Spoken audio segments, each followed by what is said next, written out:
Ancient Rome didn't dominate the world by accident. It did it through discipline, grit, and sweat. At the center of the Roman Empire was a machine not made of metal, but of men, the Roman legions. Trained with brutal precision, they marched countless kilometers, crossing deserts, mountains, jungles, returning alive or dying in combat, never losing formation. But how did Rome shape soldiers so feared, so devoted, and so powerful? In this video, you'll see how a regular citizen was turned into a legionary, from the early steps of enlistment to the sacred oath that locked their loyalty to the empire. In the early years of the Republic, the Roman army looked more like a citizen militia than a trained force. Every free man had the job to protect his city, but that meant leaving their farms, shops, and families. There was no paycheck, and each fighter had to buy his own gear. Once the war ended, soldiers went home, and the army disbanded. This method worked as long as Rome stayed a city-state, but as Roman land expanded, absorbing new provinces, facing uprisings, and guarding far borders, that model became unworkable. Rome needed a standing army, disciplined, ready, and well paid. The change started at the fall of the Republic and was locked in by the first emperor, Augustus. He offered regular wages, campaign bonuses, and land prizes after service.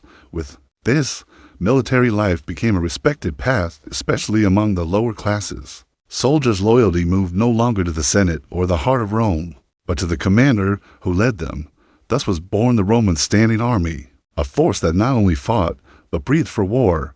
The Roman legion to manage this growing force. Rome designed a military structure so sharp that it's still taught today in academies around the globe. Each legion was a well-oiled unit of 5,000 to 6,000 warriors, divided into 10 cohorts. Each cohort was also split into maniples and centuries smaller squads led by seasoned officers, who ensured fast execution of commands in battle. It was like a living battlefield, pieces that shifted, thought, reacted, and followed in perfect harmony. This setup not only supported tactical movements, but allowed control of huge armies. And at the peak of the empire, the scale was massive: 150,000 legionaries and 180,000 auxiliary troops deployed across a region with more than 10,000 kilometers of borders, from northern Britannia to the dunes of the Sahara, from the woods of Germania to the cliffs of Syria. Keeping them moving, equipped, and battle-ready was a massive logistical task. But Rome had a solution: networks of roads, supply lines, military hubs, and specialized staff, all built so that a single command from Rome could be executed anywhere in the empire with flawless discipline.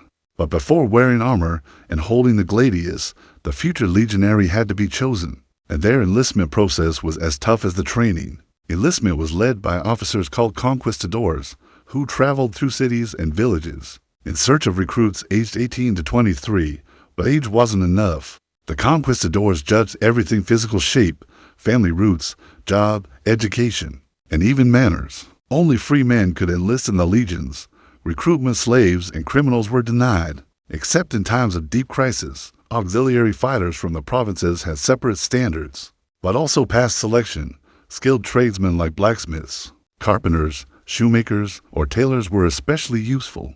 They could be placed in support roles within the legion. Those who could read and write were options for paperwork or command duties, and men from noble families had better chances of climbing in the military ladder. Once approved, the recruit received a metal identification tag similar to today's dog tags. Losing that tag was not just neglect, it was disgrace, harshly punished. From that point on, the young man was no longer a civilian. He now lived by strict rules that shaped every step, every action, even every thought.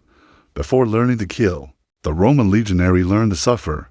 During the first 4 months, recruits faced an intense routine of forced marches carrying about 20 kilos of gear.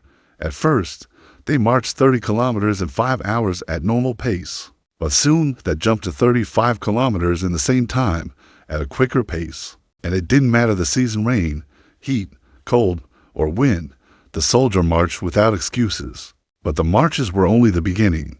Training included running, swimming, climbing, leaping, and strength and stamina exercises. Instructors pushed not just muscles, but also resolve. The aim was to shape the recruit's body into a durable machine, able to sleep on the dirt, eat little, carry weight, and still be ready to battle for hours. Many dropped out, some passed out, others collapsed and never rose again. Rome didn't want soldiers who could only survive combat.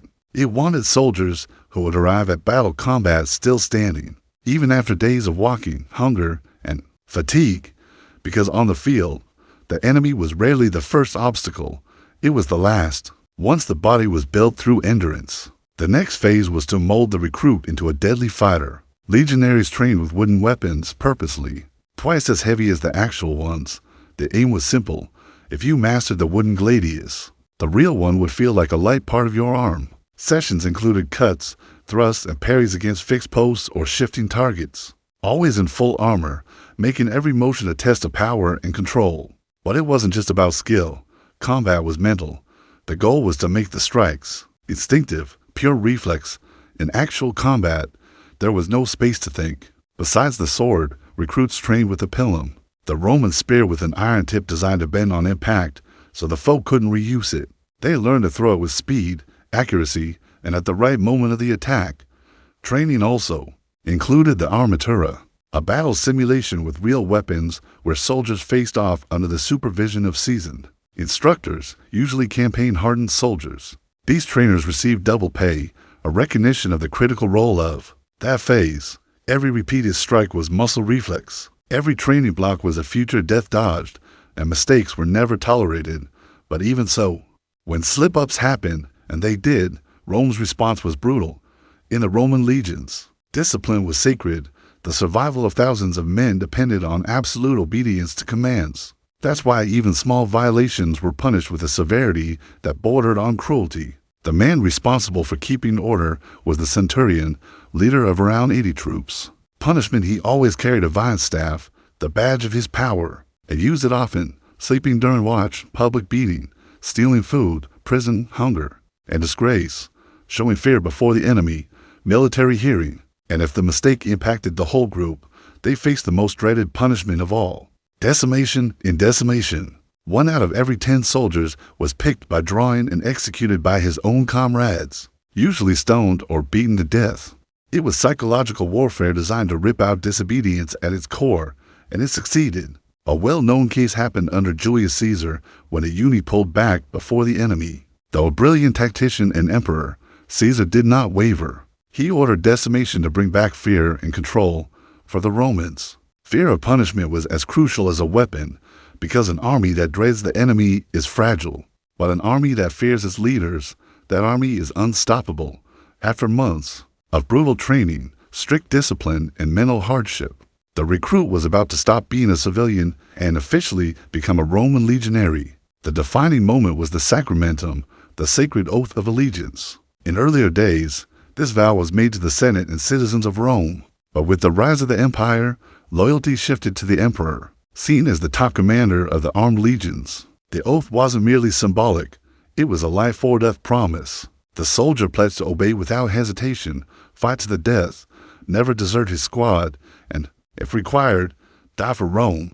To break this oath was to betray one's entire identity. As part of this ritual, the soldier received rewards: his military diploma, a bronze tablet with his name, enlistment year, and the rights he gained as a legionary.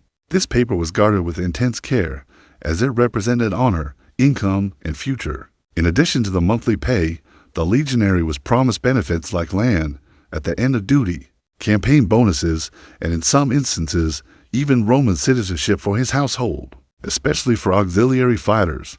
With the diploma in hand and the sacramentum in his chest, the man no longer belonged to himself. From that moment on, he belonged to Rome.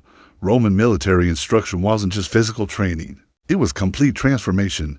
It turned peasants, artisans, and herders into disciplined war machines, capable of walking for days, fighting for hours, and holding ranks even in the face of death.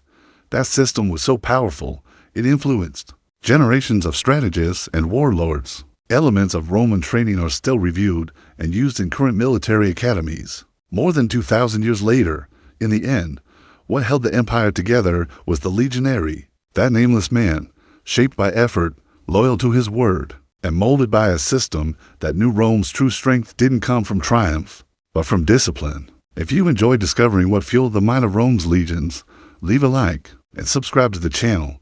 And as always, may Mars guide you in battle.